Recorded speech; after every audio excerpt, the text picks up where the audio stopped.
साथियों, मैं सीमा गुप्ता आज आप सभी के बीच जियोग्राफी मैप टास्क क्लासेज में अत्यंत ही महत्वपूर्ण टॉपिक पर चर्चा करने वाली हूं और बताने वाली हूं कि यदि इस टास्क को आप कंप्लीट करते हैं तो 100% फ्रेंड्स आप सभी के लिए जियोग्राफी बहुत ही आसान होगा, क्योंकि आज का क्लास आपको मैप में भी तमाम महत्वपूर्ण रणनीति आपकी कंप्लीट करवाने वाला है, जो कि सफलता के लिए बेहद ज़रूरी है। साथियों, आज के जो टॉपिक में आप सभी को टास्क दिया जाना है वो दिया जाना है विश्व की नदियाँ, मरुस्थल, बेसिन और झील। जी हाँ साथियों, आज की टास्क क्लासेस में आप सभी को मेरे द्वारा टास्क दिया जा रहा है विश्व की नदियाँ, मरुस्थल, बेसिन और झील। ठीक है, विश्व की नदियाँ से संबंधित टॉपिक आप कैसे कंप्लीट करेंगे? सबसे पहले आप जो दृष्टिकोण अपनाएंगे वो होगा महाद्वीप। आप देखेंगे किन किन महाद्वीपों में कौन कौन सी नदियाँ हैं। ठीक है, ब्लू पेन का प्रयोग करेंगे। मैप का बुक आप रखेंगे। आप सभी को बता चुकी हूँ पिछले क्लासेज में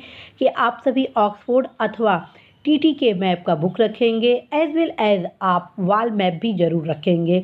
ठीक है, चूँकि ये विश्व के मैप से संबंधित मैं क्लासेस ले रही हूँ। ठीक है, तो आप क्या करेंगे, वर्ल्ड का फिजिकल और पॉलिटिकल दोनों मैप साथ में रखेंगे। आप ब्लू पेन से सबसे पहले ऑक्सफोर्ड मैप अथवा टीटी के मैप पर एक एक महाद्वीप को कंप्लीट करेंगे। जैसे मान लीजिए आप उत्तर अमेरिका के नदियों को पहले देखेंगे। ठीक है, कि कौन सी नदी कहाँ से क्रॉस कर रहा है। फिर आप दक्षिण अमेरिका के नदियों की ओर जाएंगे। फिर ऐसे ही आप यूरोप को होते हुए आप एशिया को करेंगे कवर। फिर आप क्या करेंगे कि अफ्रीका महाद्वीप की ओर पहुँचेंगे। फिर आप ऑस्ट्रेलिया में महाद्वीप में पहुँचेंगे। ठीक है, एक एक नदी को कंप्लीट करना। तदक्रम में आप देखेंगे कि कौन सी नदी सबसे लंबी है, कौन सी नदी सबसे छोटी है, किस नदी का विस्तार सर्वाधिक है। ठीक है, और किन किन नदियों के किनारे कौन कौन से शहर हैं, देश हैं, कौन सी ऐसी नदी है जो एक देश से अपनी सीमा बना रही है, कौन सी ऐसी नदी है जो एक साथ कई देशों की सीमा बना रही है। ठीक है साथियों, जब ये दृष्टिकोण आप अपनाएंगे तो निश्चित रूप से साथियों आप सभी बेहतर अंक प्राप्त करेंगे। दूसरी चीज़ जो ध्यान देने वाली बात है नदियों में, वो आप ये भी देखेंगे उद्गम स्थल और गिरने का स्थान। जैसे नील नदी का उद्गम क्या है, विक्टोरिया झील है। जी हाँ, नील नदी का उद्गम स्थान क्या है, विक्टोरिया झील है। और ये गिरने का स्थान क्या है, भूमध्य सागर। तो जब आप देखेंगे कि नील नदी का उद्गम विक्टोरिया में हो रहा है, विक्टोरिया झील में, तो वो विक्टोरिया झील किस देश में है। ठीक, अब फिर देखेंगे नील नदी आगे किन किन देशों को क्रॉस कर रहा है। ठीक, फिर आप देखेंगे कि नील नदियों में कौन कौन से नदियों का समायोजन हो रहा है, अर्थात और कौन कौन सी नदियां हैं जो नील नदी पे बस रही हैं। ठीक है, मतलब समायोजित हो रही हैं। तीसरा आप देखेंगे कि नील नदी के किनारे कौन कौन से शहर हैं, नील नदी पर कौन कौन से बांध बने हैं, और यदि नील नदी भूमध्य सागर में गिर रही है तो इसके साथ साथ भूमध्य सागर में कितनी वे नदियां हैं जो गिर रही हैं। तो ये दृष्टिकोण आप जो भी नदियों से संबंधित टॉपिक कंप्लीट कर रहे हैं, चाहे वो नील नदी हो, अमेजन नदी हो, मिसिसिपी मिसौरी नदी हो, यांगत्से नदी हो, ओब नदी हो, ह्यांगहो नदी हो, येनिसी नदी हो, कांगो नदी हो, आमूर नदी हो, सिंधु नदी हो, वोल्गा नदी हो, लीना नदी हो, मैकेंजी नदी हो, नाइजर हो, मेकांग हो, मिसिसिपी हो, मिसौरी हो, सेंट फ्रांसिस्को हो, सेंट लॉरेंस हो, जेन्यू हो, फरात हो, इन सारी नदियों का जब आप कंप्लीट करेंगे तो ये देखेंगे हर एक महाद्वीप को कंप्लीट करेंगे। और ध्यान रखें, जितनी भी नदियां हैं सबको ब्लू पेन से अवश्य ही टिक करते जाएंगे। और जब ब्लू टिक से लाइनिंग उसका नदियों को बनाएंगे तो जितने भी किनारे किनारे उसके सटे देश हैं और जिन जिन देशों से वो गुजर रही है और शहर जो जो हैं उन सबको एक स्पेशल कलर से रंगेंगे। आप येलो कलर प्रयोग कर सकते हैं।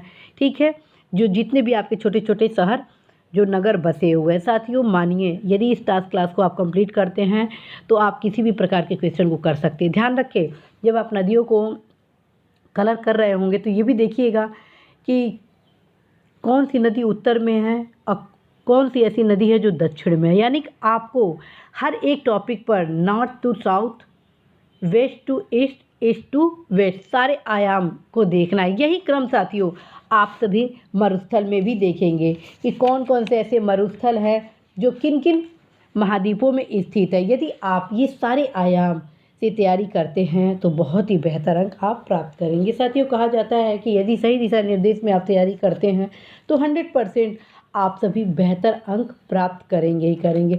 आप सभी को बताना है कि ये जो टॉपिक है मरुस्थल और बेसिन, ये भी अत्यंत महत्वपूर्ण है, ठीक है। इनको आप बिल्कुल भी कम ना आंकिएगा। तारिम बेसिन कहाँ है, गोबी मरुस्थल कहाँ है, ग्रेट सैंडी डेजर्ट कहाँ है, अटाकामा मरुस्थल कहाँ है, पेटागोनिया मरुस्थल कहाँ है, किजिमकुम मरुस्थल कहाँ है, आपका नेवादा सोनोरम ग्रेट आर्टिसियन बेसिन कहाँ है, मरी डार्लिंग बेसिन कहाँ है, अमेजन बेसिन कहाँ है, चाड बेसिन कहाँ है, कांगो बेसिन कहाँ है, ग्रेट बेसिन कहाँ है। ये सारे जो बेसिन मरुस्थल आप सभी के बीच मेरे द्वारा बताए गए, ये ऐसे हैं जो कि एग्ज़ाम के दृष्टिगत अत्यंत महत्वपूर्ण है। जैसे आपका ये मरी डार्लिंग बेसिन, इससे कई बार प्रश्न एग्ज़ाम में पूछा गया है कि ऑस्ट्रेलिया का सबसे बड़ा ये बेसिन है, पशुपालन और गेहूं उत्पादन के लिए विश्व विख्यात है।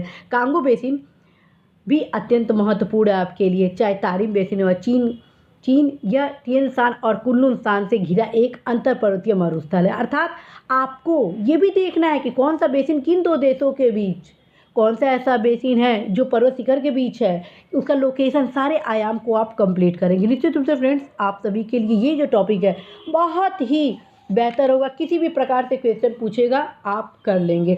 इसी प्रकार से अब मैं झील पे आती हूँ। साथियों, झील को भी आप महाद्वीप के क्रम में ही तैयारी करेंगे। जितने भी झील हैं उन सबको आप फिरोजी कलर में कलर करें, ठीक है।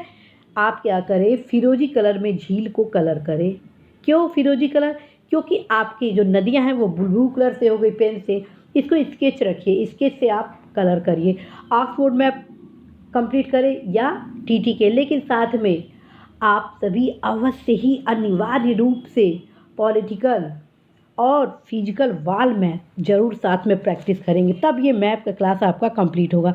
साथियों, विनिपेग झील, इससे कई बार क्वेश्चन पूछा गया। ग्रेट झील जो कि अमेरिका में स्थित है, सब वे सब के सब बहुत महत्वपूर्ण है। जैसे विनिपेग झील कनाडा का सबसे बड़ा झील है जो जाड़े में पूर्णतः जम जाता है। ऐसे सुपीरियर झील यूएसए विश्व की सबसे मीठे पानी की झील है। चाड झील या अंतर्राष्ट्रीय झील है जिस पर चाड नाइजर, नाइजीरिया और कैमरून का अधिकार है। इस प्रकार से मैं आपको ये बताना चाहती हूँ कि यदि झील है तो आपको देखना है कि कैसी ये अंतर्राष्ट्रीय झील है, क्योंकि एक झील से कई देशों की सीमाएं हैं जो कि परीक्षा में प्रश्न पूछे जाते हैं। विक्टोरिया झील की सीमा किन किन देशों से है? ये कीनिया है, युगांडा है, तंजानिया है। अब आप मैप में देखिए इसको। बैकाल झील है रूस का और यह विश्व का सर्वाधिक गहरा झील है, इससे भी क्वेश्चन आया है। इसी प्रकार से साथियों, टिटिकाका झील 2 देशों की सीमा पर स्थित है, पेरू और बोलीविया पे। तो आप देखिए कि झील कैसे एक साथ कई देशों की सीमाएं बना रही है। किस झील की क्या विशेषता है? सर्वाधिक झील किस महाद्वीप में है, किस देश में है? सर्वाधिक झील का देश किसे का, झीलों का देश किसे कहा जाता है? जैसे साथियों, ईरी आपका है महान झीलों क्षेत्र का है। तो आप देखिए महान झील में कौन कौन से झील आते हैं, किस झील के किनारे कौन सा शहर स्थित है, किस झील के किनारे कौन सा महत्वपूर्ण औद्योगिक क्षेत्र स्थित है। जब आप इस दृष्टिकोण से मैप को देखेंगे तब कहीं जाकर आपका मैप से संबंधित अध्ययन कंप्लीट होगा। मुझे पूरा भरोसा है कि आप सभी बहुत ही बेहतर तरीके से अपने इस क्लास को कंप्लीट करेंगे। All the best.